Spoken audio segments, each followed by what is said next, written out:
Welcome to my channel friends. Thanks for joining है। Friends, आज का हमारा टॉपिक है कि खून में मौजूद जो प्लेटलेट होते हैं इनका फंक्शन क्या होता है, क्या काम होता है, जिससे हम आज की वीडियो में आप ये जान पाएंगे। फ्रेंड्स, यहाँ पर रिक्वेस्ट करना चाहूँगी, प्लीज़ चैनल को सब्सक्राइब जरूर कीजिए। सब्सक्राइब बटन पर क्लिक कीजिए, साथ बेल और घंटी के आइकन पर क्लिक जरूर कीजिए। इस पर क्लिक करने से आपको हमारी हर नई आने वाली वीडियो की अपडेट मिल सकेगी और आप हमारी वीडियो रोजाना सबसे पहले देख सकेंगे। खून में मौजूद प्लेटलेट का काम।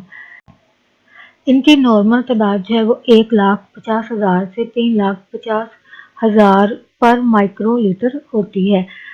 प्लेटलेट चूंकि बहुत छोटे होते हैं, ये खून के हजम में इनका वॉल्यूम जो है वो इसका बहुत छोटा हिस्सा होते हैं। इनका बुनियादी काम जो है वो ब्लीडिंग को रोकना होता है।